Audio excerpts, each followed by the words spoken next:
Other questions related to who had authorized and conducted the search and what legal basis the CIA claimed gave it authority to conduct the search. Again, the CIA has not provided answers to any of my questions. My letter also laid out my concern about the legal and constitutional implications of the CIA's actions. Based on what Director Brennan has informed us, I have grave concerns that the CIA's search may well have violated the separation of powers principles embodied in the United States Constitution, including the Speech and Debate Clause.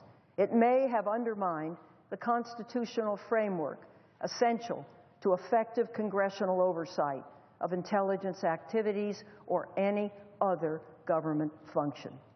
I have asked for an apology and a recognition that this CIA search of computers used by its Oversight Committee was inappropriate. I have received neither. Besides the constitutional implication, the CIA's search may also have violated the Fourth Amendment, the Computer Fraud and Abuse Act, as well as Executive Order 12333, which prohibits the CIA from conducting domestic searches or surveillance. Days after the meeting with Director Brennan, the CIA Inspector General, David Buckley, learned of the CIA search and began an investigation into CIA's activities. I have been informed that Mr. Buckley has referred the matter to the Department of Justice, given the possibility of a criminal violation by CIA personnel.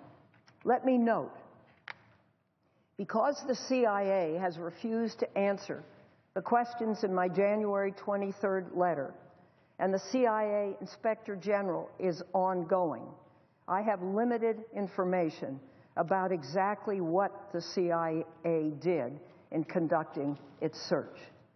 Weeks later, I was also told that after the Inspector General reviewed the CIA's activities to the Department of Justice, referred the CIA's activities to the Department of Justice, the acting Counsel General of the CIA filed a crimes report with the Department of Justice concerning the committee staff's actions.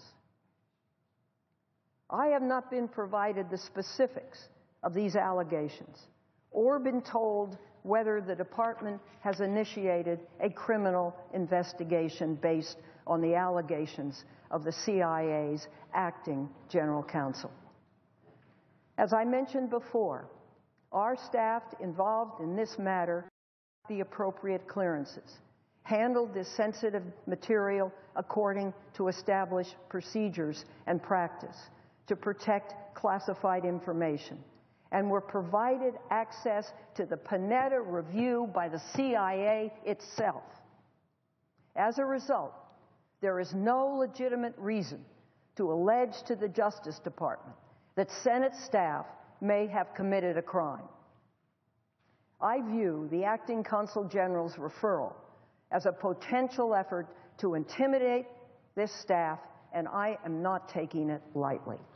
I should note that for most, if not all, of the CIA's detention and interrogation program, the now acting general counsel was a lawyer in the CIA's Counterterrorism Center, the unit within which the CIA managed and carried out this program. From mid-2004 until the official termination of the detention and interrogation program in January 2009, he was the unit's chief lawyer. He is mentioned by name more than 1,600 times in our study. And now this individual is sending a crimes report to the Department of Justice on the actions of congressional staff, the same congressional staff who researched and drafted a report that details how CIA officers, including the acting general counsel himself, provided inaccurate information to the Department of Justice about the program. Mr. President, let me say this. All senators rely on their staff to be their eyes and ears and to carry out our duties. The staff members of the Intelligence Committee are dedicated professionals who are motivated to do what is best for our nation. The staff members who have been working on this study and this report have devoted years of their lives to it, wading through the horrible details of a CIA program that never, never, never should have existed. They have worked long hours and produced a report unprecedented in its comprehensive attention to detail in the history of the Senate.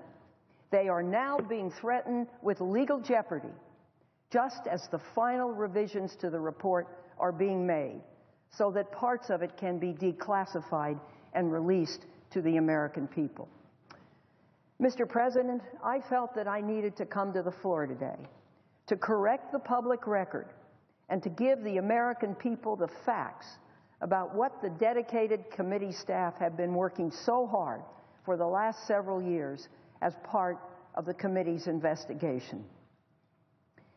I also want to reiterate to my colleagues my desire to have all updates to the committee report completed this month and approved for declassification.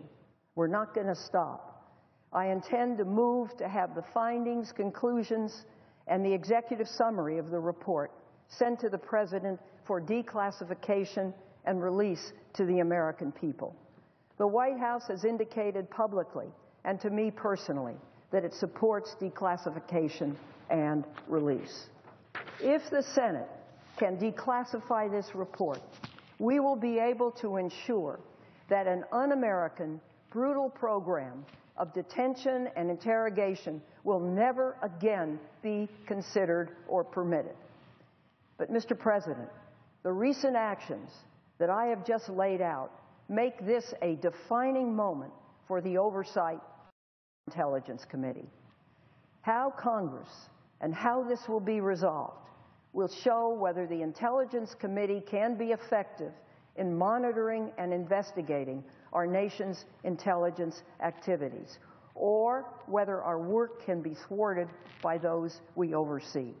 I believe it is critical that the committee and the Senate reaffirm our oversight role and our independence under the Constitution of the United States.